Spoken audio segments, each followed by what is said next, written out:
Hi, I'm Christy Shriver, and we're here to discuss books that have changed the world and have changed us. And I'm Garry Shriver, and this is the How to Love Lit podcast. Today, we're going to begin our series on one of the most entertaining and perhaps controversial playwrights of the 20th century, George Bernard Shaw. He's often referred to as just GBS, and he's an unusual character. Even his critics say children adored him, but beyond that, he gets such a mixed reception. Half of the critics don't take him seriously, basically saying he was nothing but a comedian with no real depth. This school of thought claims he would say anything for a laugh and used shock value for a cheap laugh. And the rest of them claimed he was all rhetoric, that every single character was just another version of him. They saw genius in his satire, and every piece was really a developing argument directed at its audience. And the value is not that he was always right, but his willingness was to always engage. And all of his characters are really him on a soapbox, often proclaiming socialism or pacifism or feminism. Of course, both of these views could be true. I mean, I think so. Shaw was a showman who loved to shock and awe, but he was also a social warrior. And, you know, what is interesting about Shaw is this huge personality. He was a force that was just thrust upon the world.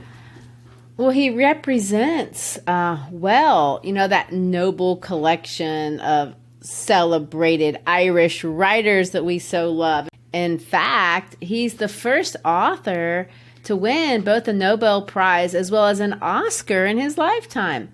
The Oscar, by the way, was for the screenplay of Pygmalion in 1939. If you've been listening to us for a while, you may remember that we really like Irish authors. There's William Butler Yeats, another Nobel Prize winner. A couple months ago, we featured the Irishman who predates Shaw by a couple of centuries, Jonathan Swift. But there's lots more. Ireland has produced so many notable writers. There's Oscar Wilde, there's Samuel Beckett, there's James Joyce, who wrote Ulysses. That's just getting started. It's incredible, really, when you think that Ireland is relatively the same size as the state of Indiana here in the United States, but it has produced a lot of great artists, not just writers, but other artists as well. For example, rock bands. Of course. My favorite topic. I have to say, U2 and Thin Lizzy call Ireland home, and they were pretty successful. Well, I don't know if this has anything to do with it, but, people say that trials produces great arts, and maybe that's one explanation. There's no doubt Ireland has suffered its fair share of heartache and problems over the centuries. I mean, just in Shaw's time, there was famine and political, economic, and even civil unrest, things that both Yeats and Swift talked about in their own works. Depopulation, incredible poverty has been part of the story of Ireland for centuries. That's so true. And as a result, many Irish left. Lots even came to our place, Memphis. Actually, we have a deep Irish community here. But in Shaw's case, when he was 20 years old, he left home for the big city of London, not Memphis. Well, maybe it was easier to get to London, or maybe he never heard of Memphis. Well, when we read about his early years, it's obvious that Shaw's childhood, his parents' relationship was not easy or conventional, even by today's standards. His formal education was poor, but they were Protestants in Ireland, and even though his father was incompetent and basically a worthless drunk, George was raised to know that he was better than his neighbors.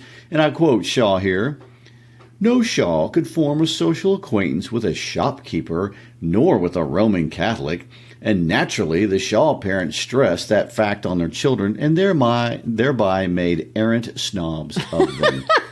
Well, if you can't be anything, maybe you can be a snob. True. His mother wanted to be a singer. She took voice lessons and even invited her music teacher to move in with them. Hard to see how that worked out, but they were bohemian anyway.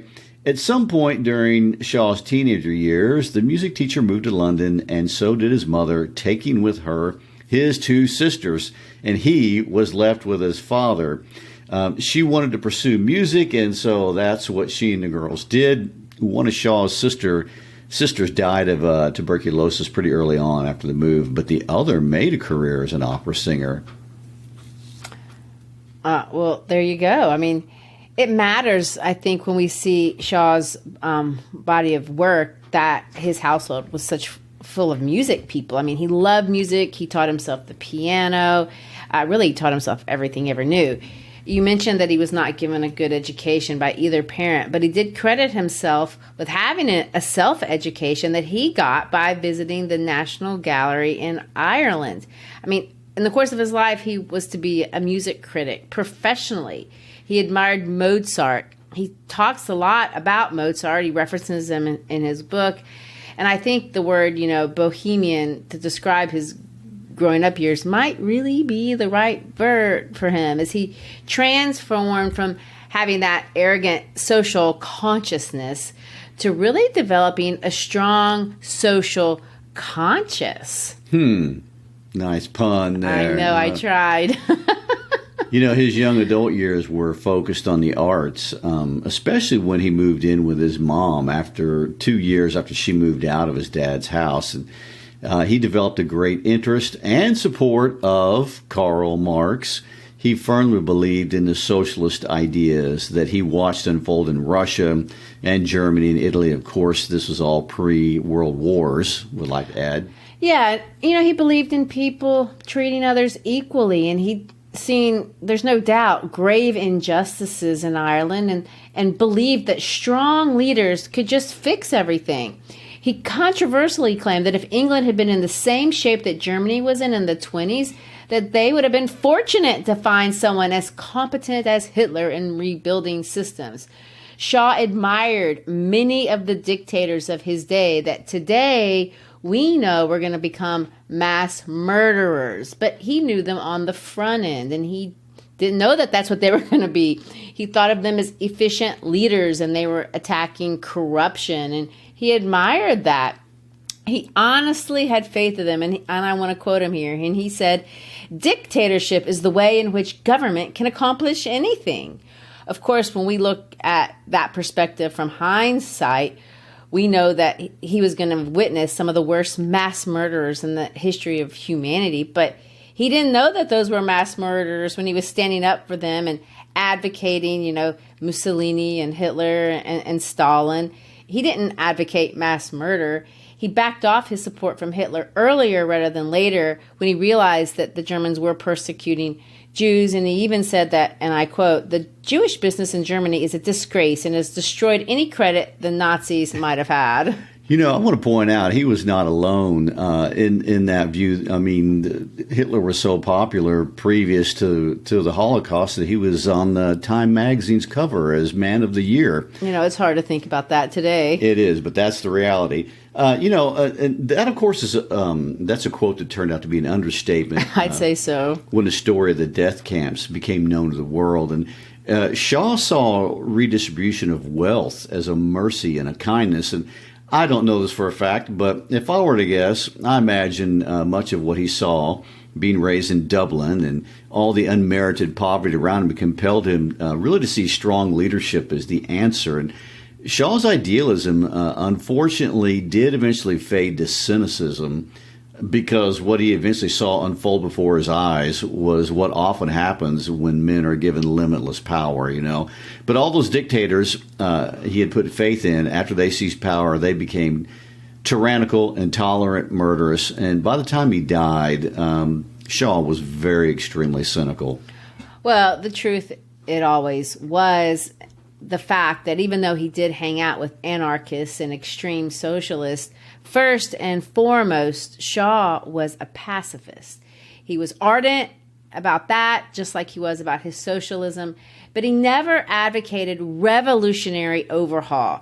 His socialist activism, unlike some of the things we saw in South America, centered around evolutionary socialism. He wanted England to transition over time to a more socialist economy, which in his defense has happened a little bit, of course, over time. But for over 12 years, that's a long time, he spoke at least once, usually twice a week, discussing and, propagating these socialist ideas. He was very involved in this society, a famous society called the Fabian Society, and he wrote lots of their materials for them.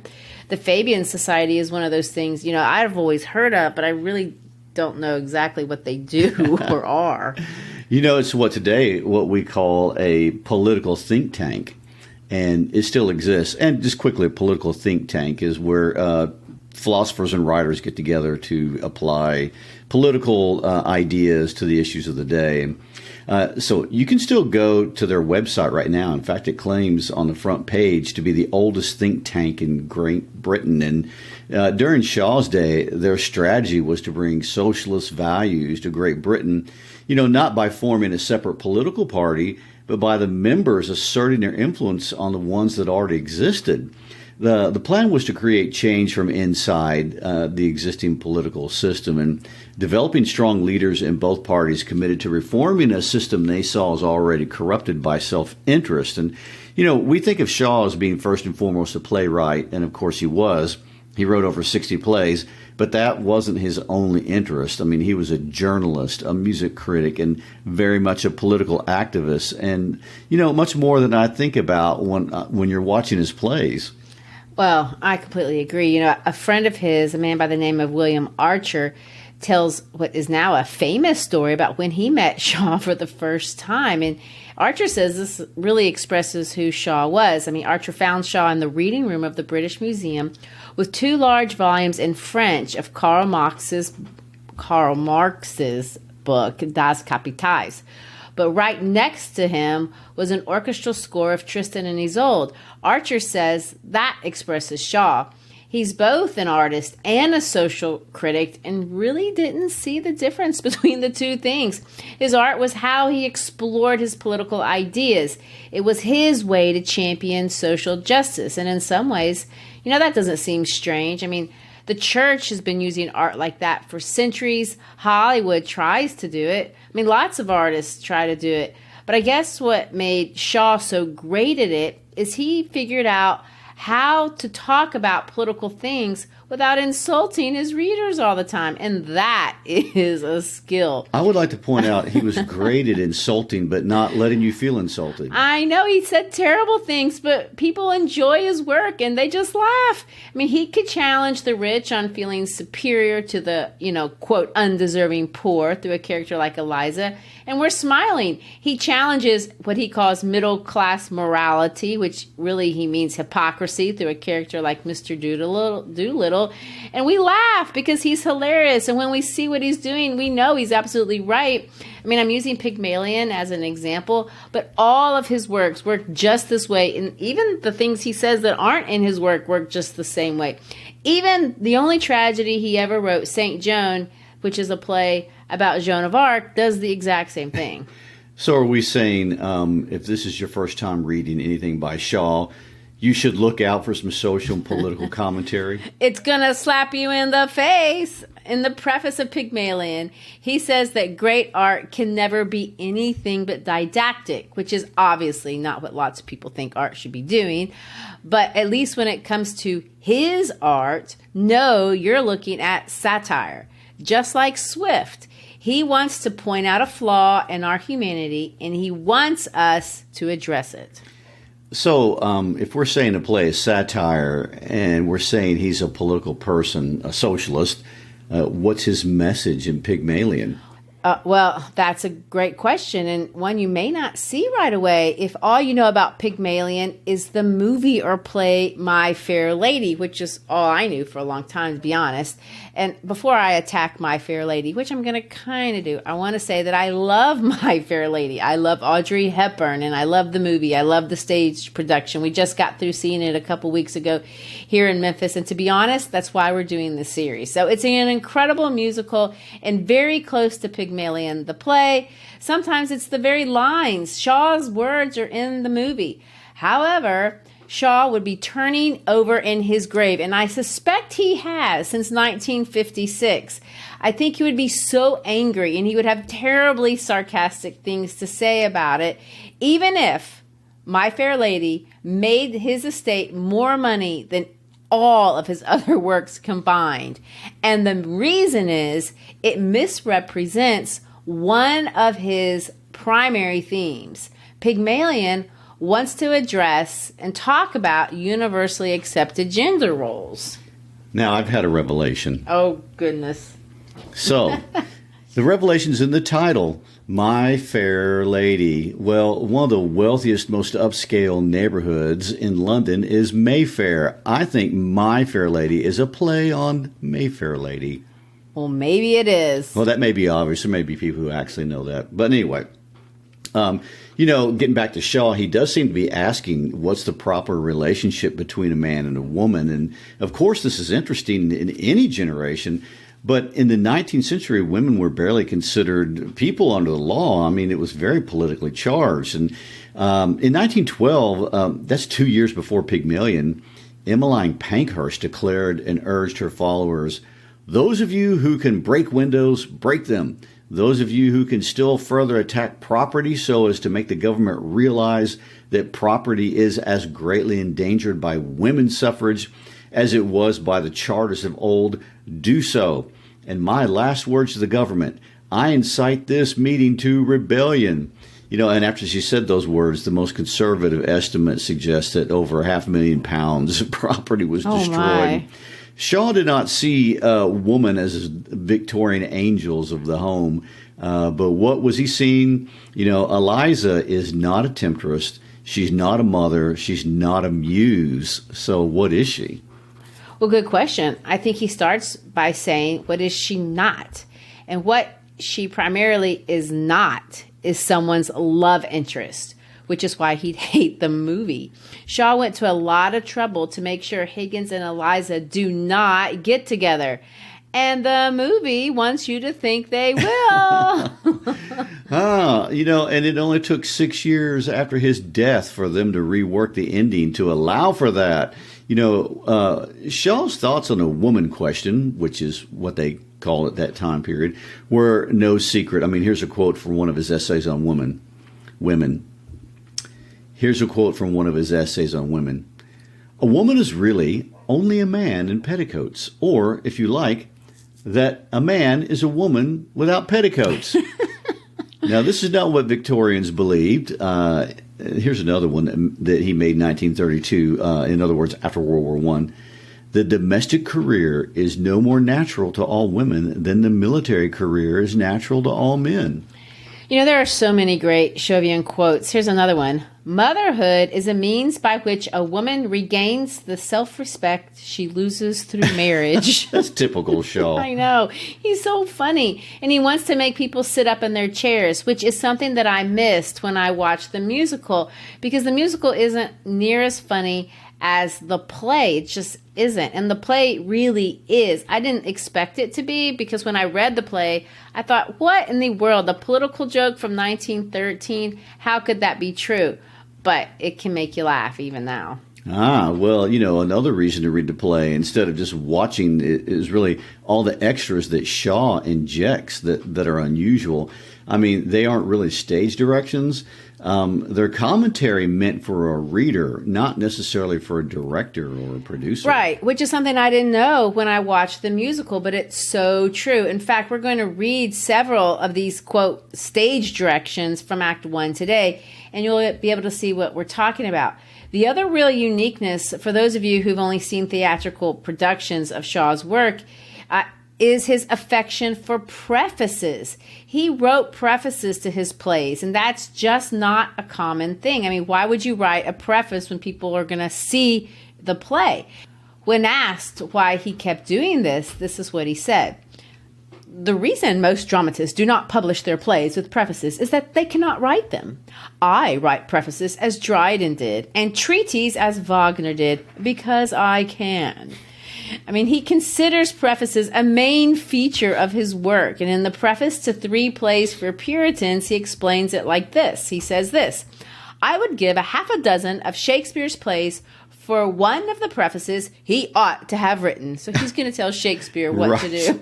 He's setting Shakespeare straight. Thank goodness somebody did, right? So just to be clear, in case you're wondering what a preface is, Shaw basically wrote essays talking about the ideas of the play as introductions to the actual work. Exactly. And in a preface to a different play, he gives this reason for the long and opinionated stage directions, which is, the other feature that I told you about. And let me read what he says. Anyone reading the mere dialogue of an Elizabethan play understands all but a half a dozen unimportant lines of it without difficulty, whilst many modern plays, highly successful on the stage, are not merely unreadable, but positively unintelligible without the stage business. It is not a whit less impossible to make a modern practical stage play intelligible to a reader by dialogue alone than to make a pantomime intelligible without it. Oh, I guess that's a strong opinion he's asserting there. Everything he says is strongly worded. So if we read his preface, he'll make Pygmalion intelligible to us. So I guess we better read it. Don't you think Shaw comes across like a funny, slightly angry, sarcastic old man? Oh, every time I read something he says. And yes, if you're reading the play, don't skip the preface. It introduces the idea of phonetics. And you can hear that sarcastic old man voice in your head the whole way through. But before we comment on phonetics, I want to revisit the woman question again, because it's Shaw's starting point. And he takes his cue from an old Greek myth that most of us wouldn't even know today if it weren't for Shaw. Gary, talk to us about the story of the other or older Pygmalion. Oh, so I get to tell it, huh? Yes, I'd rather you tell it. Nice. Thank you for throwing me under the bus there. I know. I want to state this is not my view or story. It is established Greek mythology.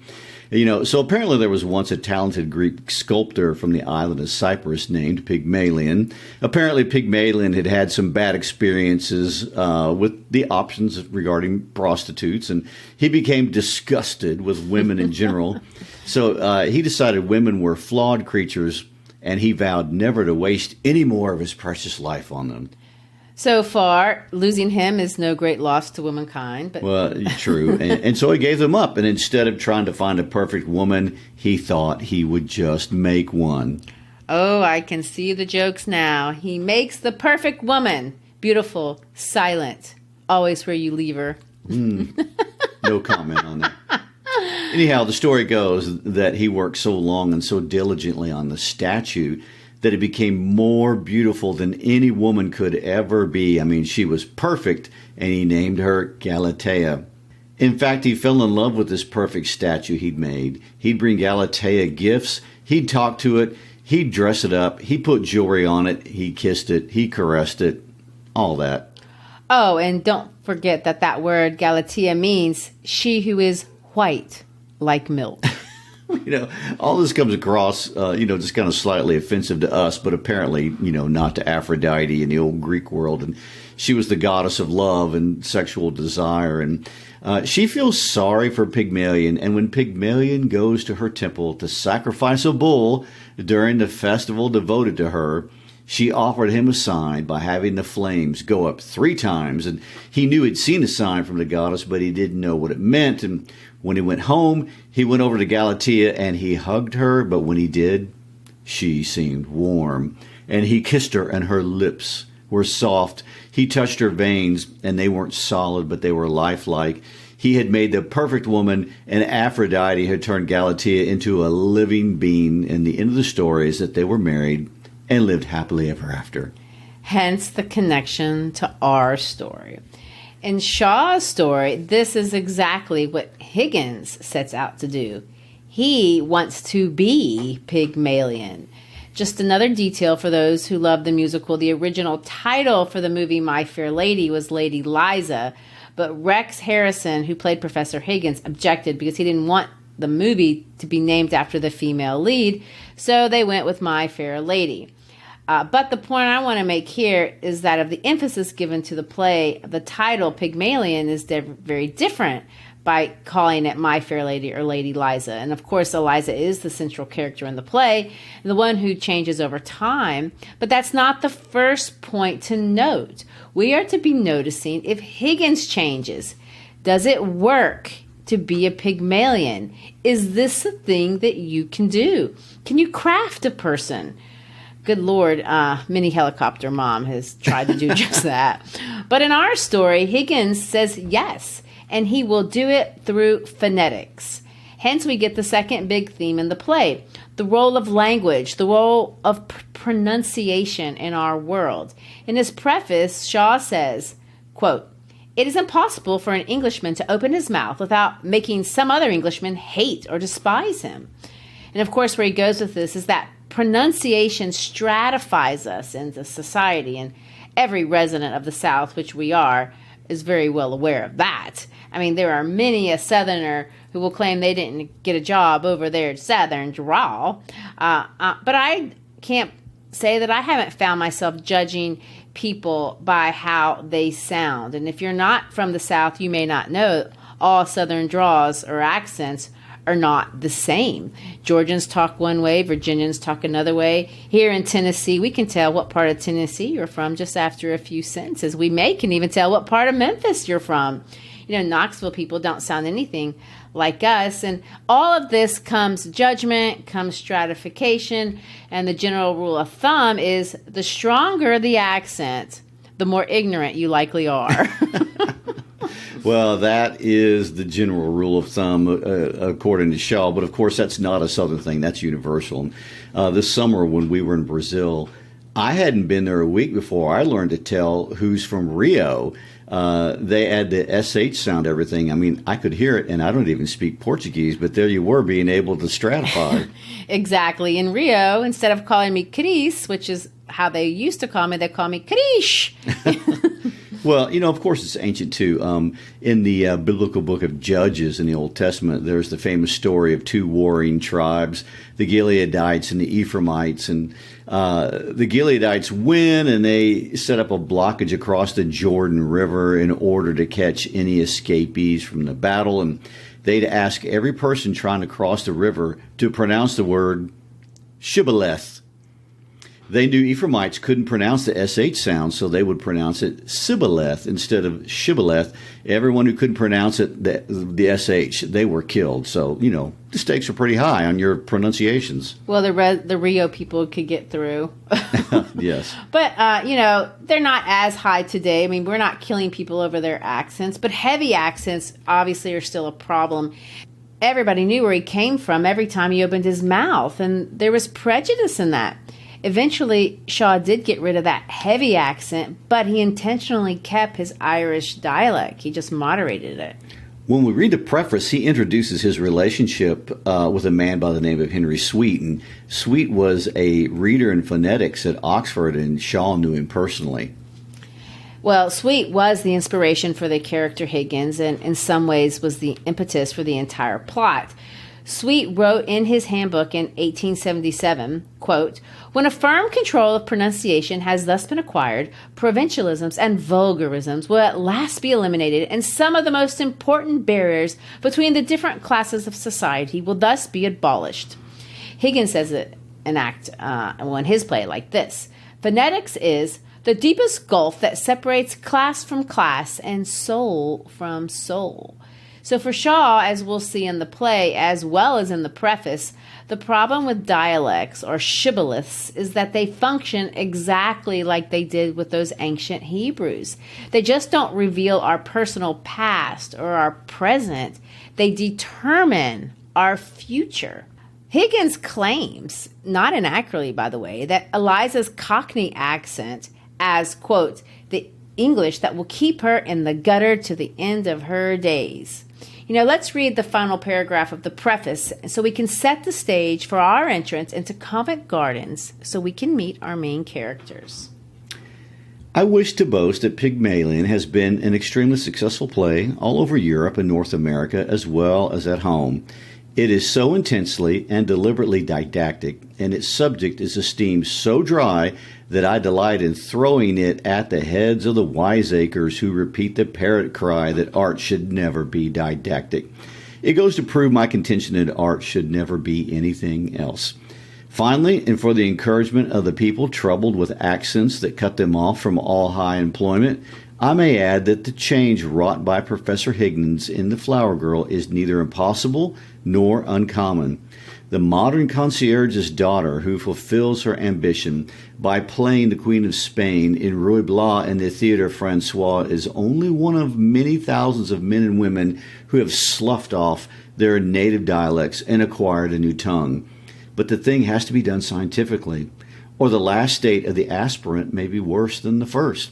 An honest and natural slum dialect is more tolerable than the attempt of a phonetically untaught person to imitate the vulgar dialect of the golf club.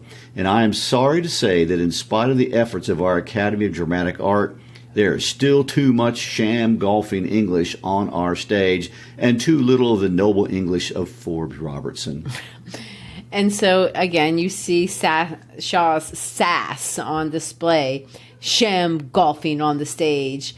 I mean, that's a ridiculous metaphor and something, Fitzgerald will make fun of through the character of the Great Gatsby on the other side of the ocean, by the way. But Forbes Robertson was a 19th century actor who is considered to be the best Hamlet there ever was. But let's remember, this is didactic, and didactic means I'm teaching you something, and he's teaching us about the dynamics of phonetics, the misuse of morality to create unfair social hierarchies, but most importantly, the power of the human will, especially as it relates to women. But as the play opens, we're told in the stage directions that we're in Covent Garden at 11:15 p.m. If you don't know, Covent Garden, that's a touristy and a trendy fun shopping district today in London, but that time it was a fruit and vegetable market in front of an opera house and a church. It's raining and everyone's running around. There are two women complaining because they can't catch a cab, and it's in this context that he introduces his main characters. Eliza, only she's called the flower girl, Higgins, who's called the note taker, Colonel Pickering, who's called the gentleman. I'll try to read Eliza's lines, but I want to point out, if you're not looking at a copy of the play, I'm sorry, this is going to be terrible and you're not going to understand it. He writes it at the beginning phonetically. There's letters taken out, words that are spelled like he wants us to pronounce them. He uses an upside down E to indicate what he says should be the indefinite E, but I'm not sure exactly how to pronounce the indefinite E. So I'm going to try to read these lines. There's a lot of reasons why American playhouses are tentative about doing Shaw, because it's hard to read the things that he says. But I digress. Well, let me digress also. This is a lot like Mark Twain. Yeah, exactly. And Charles Dickens did the same thing. But here he goes. Now then, Freddie, look what you're going there. These manners for ya. Two old batches of violets trodden in the mud. I'm not really sure. That's terrible. But Freddie's just knocked her over and she's dropped her flowers. I think what's most interesting about the introduction and what Eliza's character is saying is not what she's saying. I mean, in some ways it's supposed to be unintelligible, although more intelligible than what I just said. Right. But we're supposed to see her. And there's a lot of commentary in those stage directions. Let's read the comments that Shaw makes about Eliza. I would like to point out, you didn't sound very much like the play we saw. I mean, it's horrible. I can't do it. Okay. She sits down on the plinth of the column, sorting her flowers on the lady's right. She is not at all an attractive person. She's perhaps 18, perhaps 20, hardly older. She wears a little sailor hat of black straw that has long been exposed to the dust and soot of London and has seldom, if ever, been brushed. Her hair needs washing rather badly. Its mousy color can hardly be natural. She wears a shoddy black coat that reaches nearly to her knees and is shaped to her waist. She has a brown skirt with a coarse apron. Her boots are much the worse for wear. She is no doubt as clean as she can afford to be, but compared to the ladies, she is very dirty. Her features are no worse than theirs, but their condition leaves something to be desired, and she needs the services of a dentist. Well, there it is. She's as clean as she can afford to be. This is a girl. I mean, she's just as pretty as anyone else, but she's dirty. But it's hard not to be dirty if you're living on the street. And of course, cleanliness, like accent, is a social ostracizer. And how is she treated? That's what we're supposed to notice. I mean, we have the Ainsford Hills here. Freddie's running around oblivious to what's going on, but Clara is rude.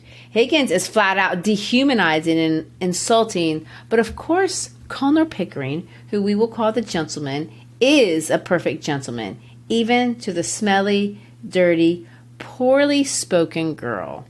Let's read the following exchange. How do you know that my son's name is Freddie, pray? O yo asenezi well fade no de booty bars a matter shade na butter brawn a pearl girls flowers then a runaway Athen pine will you pay for 'em? Let's read Shaw's footnote about my pronunciation. He comments on it.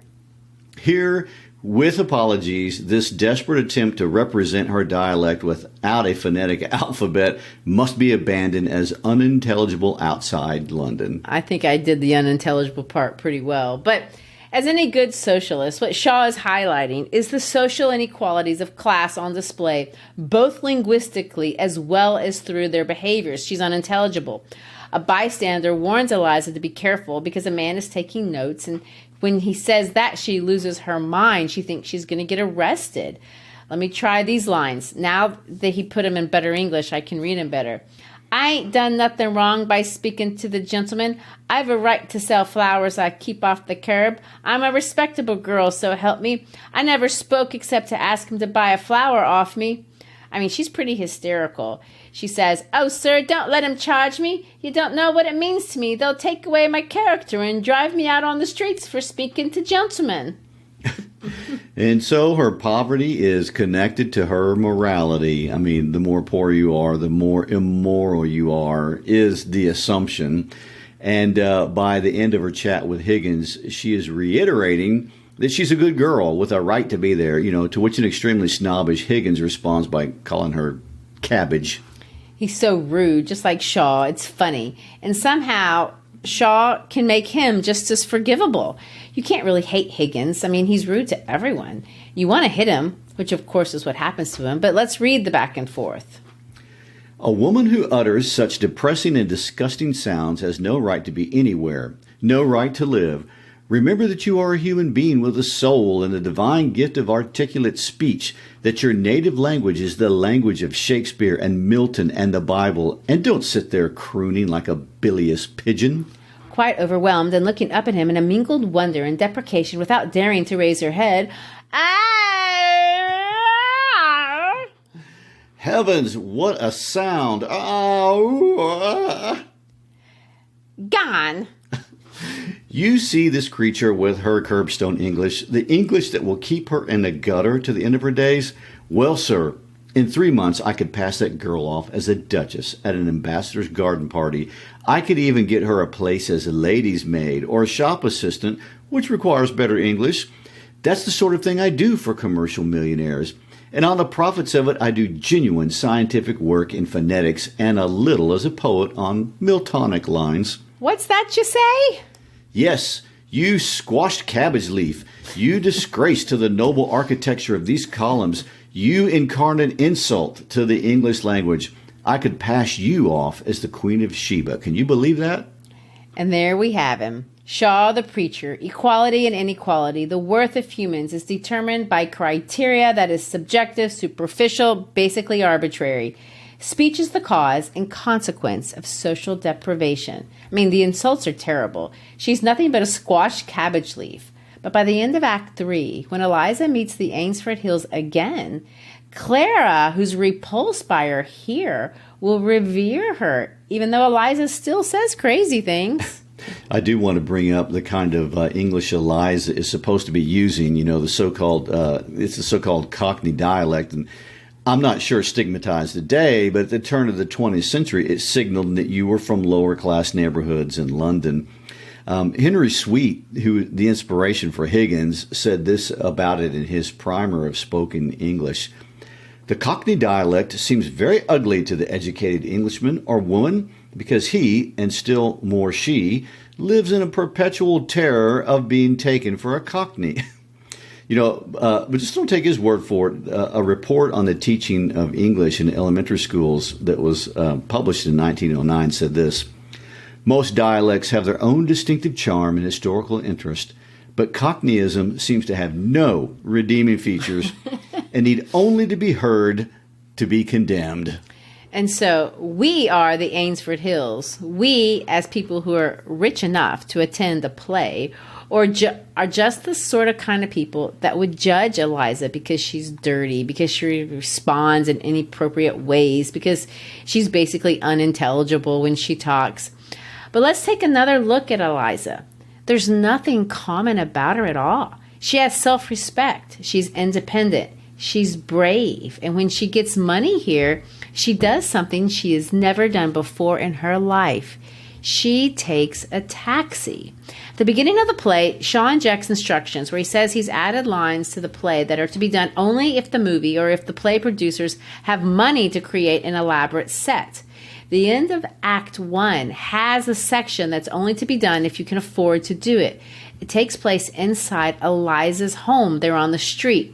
We're told in it she has a bird cage, a portrait of a popular actor, pieces of newspaper that she's pinned up to the wall, an alarm clock, and a few feeble coverings, which we would call blankets of some sort, but they're not very good at keeping her warm in the winter. Let's finish by reading Shaw's description of Eliza at the end of this big day. Here, Eliza, chronically weary but too excited to go to bed, sits counting her new riches and dreaming and planning what to do with them until the gas goes out, when she enjoys for the first time the sensation of being able to put in another penny without grudging it. This prodigal mood does not extinguish her gnawing sense of the need for economy sufficiently to prevent her from calculating that she can dream and plan in bed more cheaply and warmly than sitting up without a fire. So she takes off her shawl and skirt and adds them to the miscellaneous bedclothes. Then she kicks off her shoes and gets into bed without any further change. Eliza's not dumb. She's a dreamer.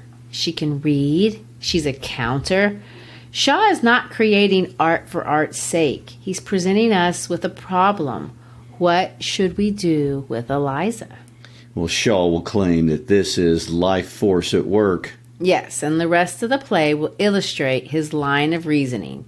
It really is a delightful way to see a political appeal. It is. And we hope that you'll join us as we continue our discussion. Until then, as always, thanks for listening. We hope you've enjoyed this discussion of GBS. If you have, please share an episode with a friend or a colleague. Introduce us to your friends. Also, if you're an educator, you're always invited to use our listening guides in class or as homework. And you can find them on our website at howtolovelitpodcast.com, where you can also find T-shirts, stickers, mugs, hoodies, all that fun stuff. Peace out.